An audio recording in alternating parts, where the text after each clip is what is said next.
ಶ್ರೀಮತಿ ರಾಜೇಶ್ವರಿ ಅವರು ಸಿಕ್ಕಿದ್ದು ಅತ್ಯಂತ ಖಂಡನೆ ಆಗೈತಿ.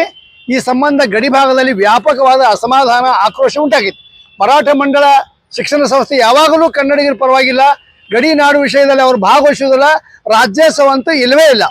ಅವರು ಕೇವಲ ವಿಧಾನ ಪರಿಷತ್ ಸದಸ್ಯ MLC ಅವ್ರ ಪತಿ ಅದಾರ ಅಂತ ಒಂದೇ ಒಂದು ಕಾರಣಕ್ಕೆ ಅವ್ರು ಕೊಟ್ಟದ್ದು ಬಹಳ ಖಂಡನೆ ಐತಿ.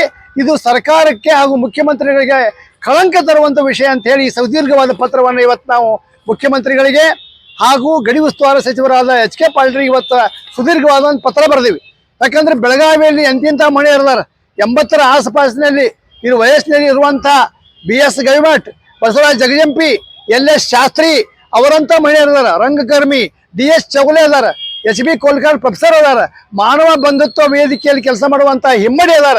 ಇವ್ರನ್ನೆಲ್ಲ ನಿರ್ಲಕ್ಷಿಸಿ ರಾಜಶ್ರೀ ಹಲಿಗೆ ಕೊಡು ಕ್ವಶನ್ ಯಾಕೆ ಕೊಟ್ಟರು, ಏನು ಉದ್ದೇಶ ಕೊಟ್ಟರು, ಮತ್ತು ಇನ್ನೊಂದು ವಯಸ್ಸಿನ ಇತಿಮಿತಿ ಐತಿ. ರಾಜ್ಯೋತ್ಸವ ಪ್ರಶಸ್ತಿಗೆ 60 ವಯಸ್ಸು ಮೀರಿದವ್ರು ಕೊಡ್ಬೇಕಂತ ಸರ್ಕಾರದ ನಿಯಮಾವಳಿ ಐತಿ.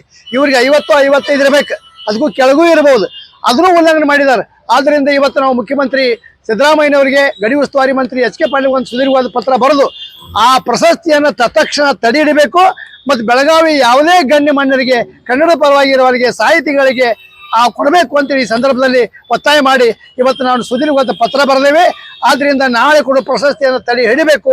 ಮರಾಠ ಮಂಡಳ ಶಿಕ್ಷಣ ಸಂಸ್ಥೆ ನಮಗೆ ಯಾವಾಗಲೂ ನಮ್ಮ ಪರವಾಗಿರುವ ಸಂಸ್ಥೆ ಅಲ್ಲ, ಗಡಿ ನಾಡು ಚಟುವಟಿಕೆಗಳಿಗೆ ವಿರೋಧಿ ಕೆಲಸ ಮಾಡಿದೆ ಅಂತೇಳಿ ಈ ಸಂದರ್ಭದಲ್ಲಿ ನಾನು ಪತ್ರವನ್ನು ತಿಳಿಸಿದ್ದೇನೆ. ಯಾವಾಗಲೂ ಅವರು ಕನ್ನಡ ಚಟುವಟಿಕೆಯಲ್ಲಿ ಭಾಗವಹಿಸಿಲ್ಲ. ರಾಜಶ್ರೀ ಹಲಿಗೇಕರ್ ನನಗೆ ಗೊತ್ತಿದೆ, ಅವ್ರು ಯಾವಾಗೂ ಭಾಗವಹಿಸಿಲ್ಲ. ಅಷ್ಟೇ ಅಲ್ಲದೆ ಅಲ್ಲಿ ಯಾವುದೂ ಕನ್ನಡ ಇಲ್ದಂಗೆ, ಕನ್ನಡ ನಾಮಫಲಕ ಇಲ್ದಂಗೆ ನೋಡ್ಕೊಂಡಂಥ ವ್ಯಕ್ತಿ. ಆದರೆ ಇಂದು ಕರ್ನಾಟಕ ಸರ್ಕಾರಕ್ಕೆ, ವಿಶೇಷವಾಗಿ ಮುಖ್ಯಮಂತ್ರಿಗಳಿಗೆ ಕಳಂಕ ತರುವ ರೀತಿ ಅಂತ ಹೇಳಿ ಬಯಸ್ತಾ ಇದ್ದಾನೆ. ಮುಖ್ಯಮಂತ್ರಿಗಳು ಇದನ್ನು ಗಂಭೀರವಾಗಿ ಪರಿಗಣಿಸಿ ನಾಳೆ ಅವರ ಪ್ರಶಸ್ತಿಯನ್ನು ತಡೆ ಹಿಡಬೇಕು. ನಾವು ಕೊಟ್ಟಂತ ಅನೇಕ ಗಣ್ಯಮಾನ್ಯರ ಪಟ್ಟಿ ಐತಿ.